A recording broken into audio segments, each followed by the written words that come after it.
Are Social Security benefits taxable? The answer is yes. For many retirees, they are. In fact, depending on your retirement income, up to 85% of your Social Security benefits could become taxable. And what surprises a lot of people is how the income thresholds actually are.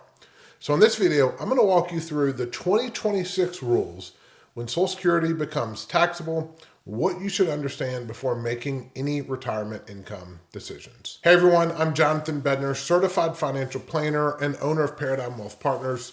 On this channel, we talk about how to make smarter retirement decisions so you can get the most out of life with your money. And today, we're tackling a question I hear all the time from retirees and people approaching retirement. Are Social Security benefits taxable? This answer is sometimes a yes and sometimes a no, and it all comes down to how your income is calculated in retirement. But before we go into the rules, let me share a quick story that explains why this catches so many people off guard. A couple came to our office not long ago. We'll call them Mike and Susan, and they had just retired. Mike worked in manufacturing for more than 30 years, and Susan was a teacher. And financially, they felt pretty confident about where they stood. They had about $1.2 million saved, their house was paid off, and they had just started receiving Social Security. Everything seemed pretty straightforward. But a few months later, they received their first retirement tax return. And when we reviewed it together, Mike looked at me and said something I hear occasionally. And he said exactly, why am I paying taxes on our Social Security? I thought that was tax-free. The truth is, a lot of retirees believe that. But depending on your income, a portion of your Social Security benefits can absolutely become taxable. Let's talk about how Social Security became taxable. When Social Security first began, benefits were completely tax-free. But in 1983, Congress introduced a rule allowing a portion of benefits to become taxable depending on your income.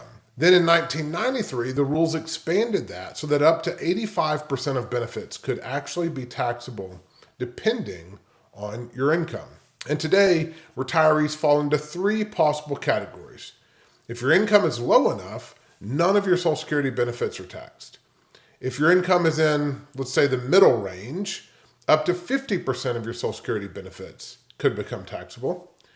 And finally, if your income crosses the highest threshold, up to 85% of your benefits can become taxable. Now, this doesn't mean your benefits are taxed at 85%. It simply means that 85% of the benefit is included in your taxable income. Here are the income thresholds. Many people are surprised when it comes to them. The thresholds that trigger Social Security taxation are actually quite low. For single filers, I'm going to compare single and married filing jointly. So for single filers, under $25,000 in income, generally your Social Security is tax-free. Between $25,000 and $34,000, up to 50% of your Social Security benefit is taxable, and over $34,000, up to 85% of your Social Security benefit is taxable. Now for married couples filing jointly, under $32,000 is tax-free. Between $32,000 and $44,000 could be up to 50% taxable. And finally, over $44,000 in income, your Social Security benefit, up to 85% of your Social Security benefit is taxable. So those are the important figures to know. These thresholds have never been adjusted for inflation since the 1980s, which means every year more retirees find themselves paying taxes on their benefits. Now, before we go any further, let me ask you a quick question. If you retired and are receiving your Social Security today, what do you think is the largest factor that determines whether your benefits are taxed? Most people assume it's the size of their Social Security check, but in reality, it's often something else entirely. In many cases, the biggest factor is how retirees withdraw money from their retirement accounts. And that's where a lot of people accidentally trigger taxes on their benefits without realizing it. Let me show you how this works. The IRS doesn't simply look at your salary or withdrawals. Instead, they use something called the combined income. Combined income includes your adjusted gross income, any tax-free interest, plus half of your Social Security benefits. That calculation is what is used to determine whether your benefits become taxable. So imagine a couple receiving, let's say, $40,000 from Social Security, $30,000 from IRA withdrawals, and half of their Social Security benefits gets added to the calculation. So suddenly their combined income rises high enough that a portion of their Social Security income becomes taxable.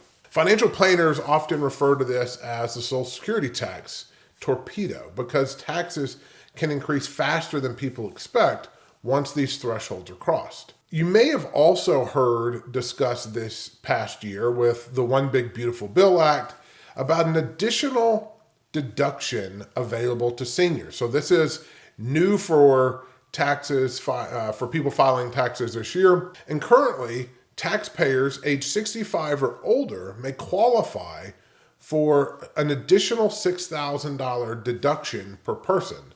So for a married couple, that could potentially mean up to an additional $12,000 in additional deductions.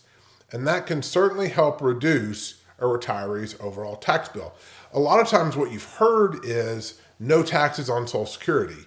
That wasn't actually what transpired. Social Security can still be taxable as we've discussed here, but the additional $6,000 that you would get per person, up to $12,000 per couple, helps add in the deduction to help reduce tax liability. So the distinction doesn't change the formula that determines whether Social Security benefits are taxable.